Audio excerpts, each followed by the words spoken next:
D-Lo 404 Boxing. Alright, y'all, I want to talk about something I saw on ESPN. So Mark Kriegel coming out talking about different things Deontay Wilder could do, which potentially make more sense than jumping right into a rematch with Tyson Fury. He talked about how Deontay Wilder could negotiate himself a nice purse for step aside, or a nice amount of money for step aside, get himself ready, fight some other fights, prepare himself to be in the best shape possible to fight the winner of of Tyson Fury versus Anthony Joshua, should he be able to negotiate that. What I say to that is this.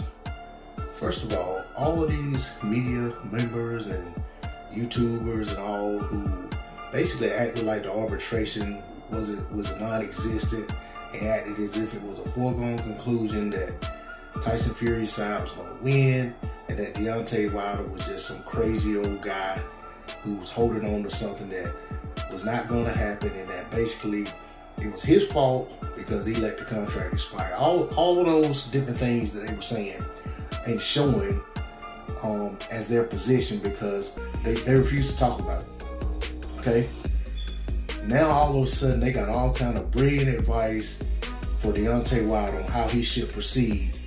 But it's convenient how everything that they're advising is for him to allow Tyson Fury and Anthony Joshua to proceed with their bout for undisputed. Meanwhile, these were the same people who were basically non-existent when it came to Deontay Wilder trying to get his bout for undisputed with Anthony Joshua. And these are the same people who refuse to report on anything related to Deontay Wilder pursuing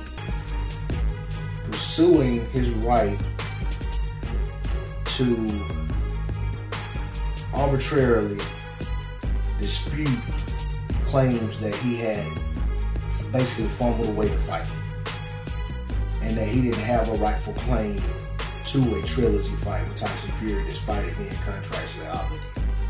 Okay? So, to me, it's like, nobody wants to hear from you people unless you're going to come out and just say, we were wrong. This is a good win for Deontay Wilder. He's fought hard to put himself in this position to get his rematch that was contractually obligated, and I fully expect him to proceed and go forward with it. But instead, these people come out basically trying to advise him when he's not asking for advice on ways to, after all of this fighting to get the bout, ways to step aside. I just don't see that that's going to happen. I mean, if Deontay Wilder goes that route, I mean, that's on him. I'm not going to knock him for it, but it kind of goes against everything he's been saying. And what he's been saying is that he wants his bout. And I can understand that, yeah, they may say, well, okay, if you take a step aside and allow this fight to happen and you get your bout later. But the thing is, Tyson Fury has already shown Deontay Wilder 2 times that he is unreliable. After the first fight, they were supposed to have an immediate rematch. Tyson Fury ran off and had 2 other bouts.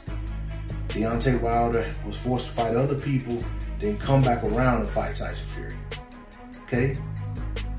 If you look at the bouts that they had, Tyson Fury was fighting guys that he knew he was going to beat. Deontay Wilder was fighting in mandatory. He was fighting another guy who at that time had given him probably his toughest fight, because he was almost stopped by the guy in Luis Ortiz in the 7th round of their original fight. Okay? So, with all of that being said, that showed in that first bout, after the first bout, that Tyson Fury was not trustworthy, and basically Deontay Wilder had to chase him into the rematch. Then they have the rematch.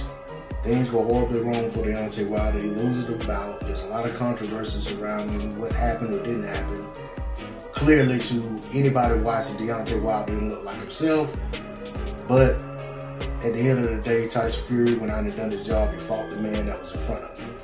Okay, as far as anything else that happened or didn't happen, it's not what this video is about.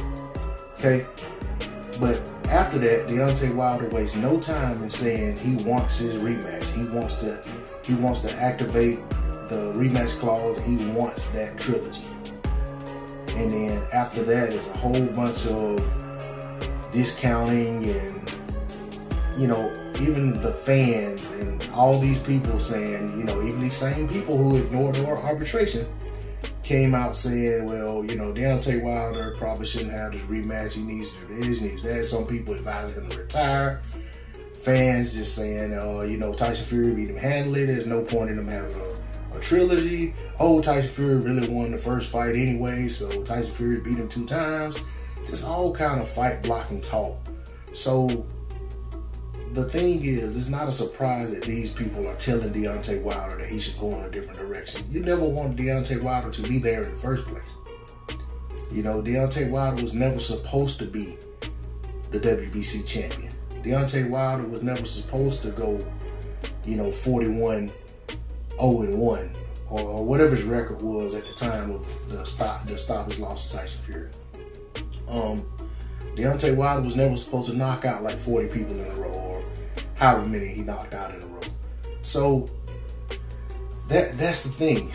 The underdog who you didn't want to be there in the first place, he finally gets knocked off and he says, no, I'm not going to just rest on my laurels. I'm going to come back and prove my mettle. And if this guy can beat me, he's going to have to beat me again because I don't feel like that was me in there, and I feel like I can do better than that. And when that other side goes out of their way to try their best to get out of the fight, I mean, COVID happened, that's nobody's fault. But aside from that, they did everything they could to get out of the fight. And then media and masses of fans side with the group who obviously and blatantly is trying to break their contract and not have the trilogy fight. So to me, it just makes sense that, you know, Deontay Wilder wants to pursue the trilogy. He wants to vindicate that loss, or he wants to go out on his shield shrine. I don't want to see Deontay Wilder taking a step aside, but it's his choice. But I certainly don't want him doing it because the people who don't respect him in the first place and didn't give him credit for anything he was doing, and the people who ignored the arbitration and just kept putting up bogus posts about how this has happened, that's happened, and basically like everything is just proceeding as planned with the fight between Anthony Joshua and Tyson Fury. Now those people are trying to advise Deontay Wilder on how he should proceed with his career. Much respect to Deontay Wilder. I hope he goes out and demands this fight. No excuses, no exceptions, no step aside, no passes out, no nothing. Let's go to war. That's what I hope his attitude is, and that's what I hope his approach is. That's what I hope he follows through with. That's all I got to say on the subject. D-Lo 404 Boxing, like, share, comment, subscribe. Till next time, peace.